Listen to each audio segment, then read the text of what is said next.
John is not complimenting Diotrephes, who wants to be in first place. No, this is satanic. This is satanic. What was Satan's sin? Satan was the prince angel. He was the highest angel, but he wasn't God. And he resented that he wasn't in the Trinity. He wanted to be there. He was not content in his position. And that pride created a rebellion against God. And so he ends up creating his own kingdom, a demonic kingdom that he can rule and be in first place. It was said of King Henry VIII that he wanted to be the bride at every wedding, the child at every dedication, and the corpse at every funeral. That's obsessive self-love, don't you think? And so we have Satan, Henry VIII, and Diotrephes. 3 P's in the self-love pod here. And when it comes to local churches, unfortunately, local churches are easy pickings for a Diotrephes because Christian maturity is the opposite of that. Christian maturity doesn't feel the need to be in the spotlight. I don't have to be in charge. We admire the humility of our Savior Jesus. And so what happens then is oftentimes with mature Christians willing to defer, it creates a vacuum for the Diotrephes to say, well, then I'll be in charge of this place because I need to be in charge of this place. I wonder if you could see the committee meeting that put him in charge in the first place. Thank you for joining the committee meeting here. We've all gathered here, you know, you and you and you and Diotrephes and you and you. And hey, somebody's got to be in charge of this church, and we got to figure out who it is. And, you know, godly, mature Christian A and B and C are like, well, I'll do it. I'm happy to serve, but that's not like I got to do it. And here's Larry, or I should say Diotrephes over there going, you know what? I think I should run it. And everyone's like, well, you know, we should probably be nice about this. And after all, he kind of thinks he can do it. So why don't we let him do it? And the mature tend to defer, which allows for the bully to assume power. But the problem is that Larry doesn't love the sheep, he loves himself. And when the Gaiuses and the Demetriuses and the Johns defer, it creates a vacuum, and here comes Diotrephes. As a side note, I would bear that in mind when we come and ask you to participate in something. In some ways, it's defense against the person we don't want to be in charge of that thing. So, Demetriuses, please step up to the plate. So, self-love. Diotrephes loved to be in the first place. Here's the second quality of Diotrephes and spiritual bullies is that they are unaccountable. They are unaccountable. Look at verse 9 again. I've written something to the church, but Diotrephes, who likes to put himself first, notice, does not acknowledge our authority, does not submit to our authority. Diotrephes refused to come under authority, even the authority of the Apostle John, apostolic authority, the highest authority. In Britain, they would call this being cheeky, too big for your britches. That was an Iowa saying. In the church, it's just downright dangerous. And we see the hubris here of Diotrephes, where even the apostolic authority of John, and we're not talking about an obscure apostle here, we're talking about John, inner circle, Peter, James, and John. We're talking about John, the one that laid his head on Jesus' shoulder in the upper room. We're talking about John, he and Peter first to run to the tomb. We're talking about John that Jesus gave his own mother to take care of. I mean, we're talking about John. You would think that, you know, maybe, Barnabas, why do I care what he thinks? But John, what Christian leader would rebuff John? Diotrephes would. Diotrephes would. And he did. You can almost see Diotrephes getting the letter, reading the letter, telling him what to do and what the way it ought to be, and him going, who does John think he is telling me what to do with my church? He's not accountable. I'm not under authority. I'm going to do what I want to do. And when we understand that Jesus delegated his own authority to the apostles, for Diotrephes to rebuff John, he was really rebuffing Jesus himself. Now, one thing I want to make clear here, lest I do more damage than good in this message, is the problem is not spiritual authority. Okay? That is not the problem. We have to have spiritual authority in the local church. There's tons of verses about what good, healthy spiritual authority in the church looks like, how it acts, what it does, what it cares about. And there are a lot of scriptures calling us to submit to spiritual authority in the church. Here's one, Hebrews 13, verse 17. Obey your leaders and submit to them, for they are keeping watch over your souls as those who will have to give an account. In other words, they're under authority as well. Let them do this with joy and not groaning, for that would be of no advantage to you. And even the Great Commission, in a sense, is a creation of an authority structure, as Jesus deputizes the apostles with his own messianic authority to go and to make disciples of all nations. And so we have then in the church a healthy, Christ-ordained authority structure, and that is not the problem. Okay? So the problem is not spiritual authority. The problem is spiritual character, or the lack thereof. And I want you to hear that clearly.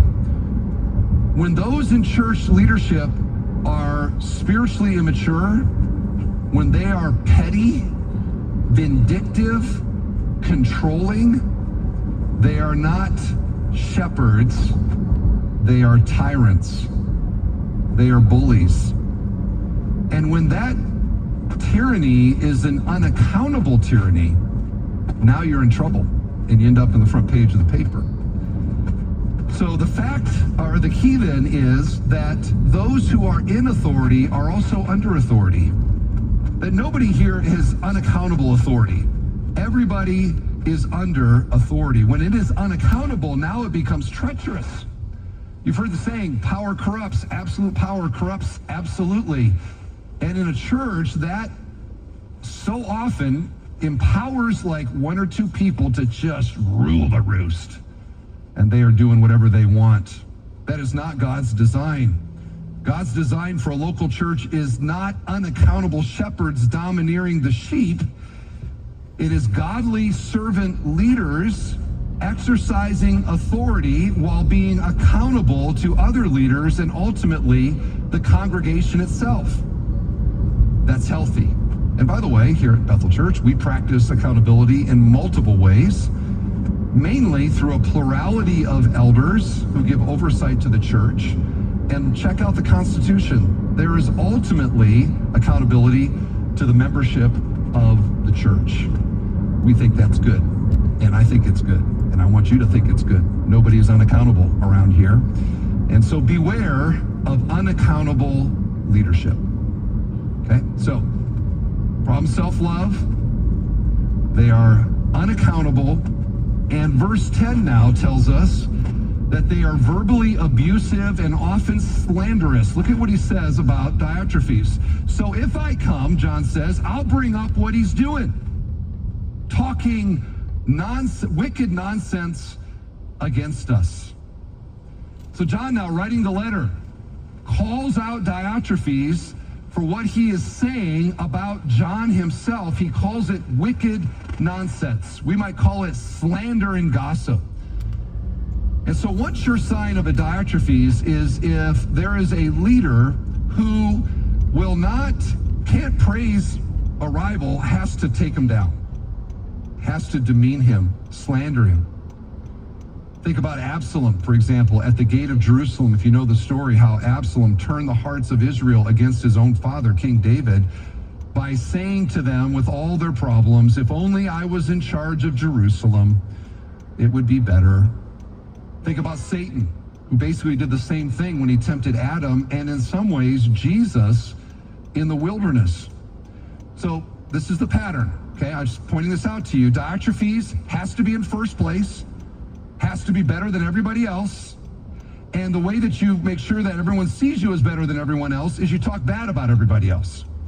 and nobody else is quite as insightful as you, and nobody else runs the church as good as you, and nobody else has got it all together like you do.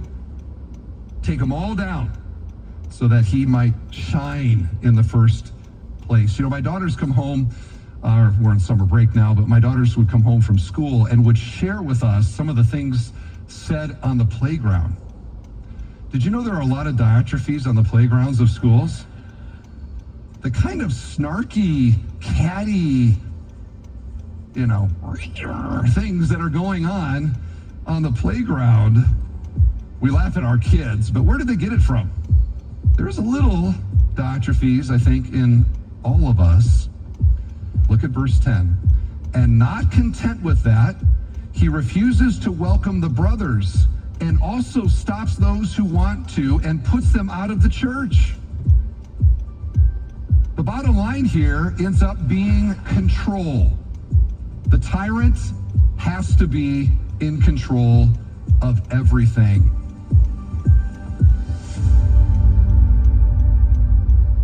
A warning that truth without love breeds control. So may we walk like Gaius and not like Diotrephes. You're listening to The Journey and the first part of a message titled, Beware Diotrephes. To replay today's lesson, visit us online at thejourney.fm. Well, here at The Journey, our mission is to proclaim the uncompromising gospel of Jesus Christ and equip believers to walk in truth.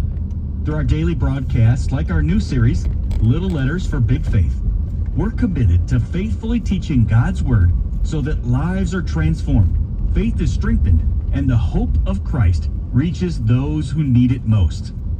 As Pastor Steve explores the profound messages in the Bible's shortest books, 1st, 2nd, and 3rd John and Jude, we're discovering timeless truths about love, discernment, and faithfulness.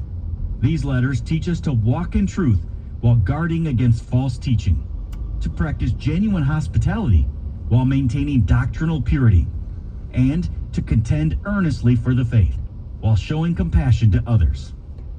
Together, these brief but powerful letters show us how to navigate challenges within the church while remaining steadfast in our devotion to Christ and one another.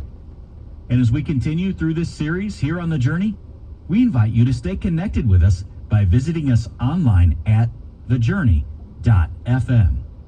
There you'll find additional resources, inspiration, and updates about our ministry. And while you're there, be sure to sign up for our newsletter at the bottom of the homepage. And if you're looking for a way to listen to The Journey on the go, then subscribe to our podcast. Just search for The Journey with Pastor Steve DeWitt. I'm Tim Svoboda. Church bullies thrive in the darkness. But tomorrow on The Journey, Pastor Steve continues his message in the book of 3rd John to expose how toxic leaders weaponize spiritual authority against God's people. Explore the antidote to spiritual abuse and learn why character matters more than gifting in leadership. That's Thursday on The Journey with Steve DeWitt. Today's program was produced and furnished by Bethel Church in Crown Point, Indiana. This program is sponsored by The Journey, online at thejourney.fm. Let them know you enjoy their program here on KDKR.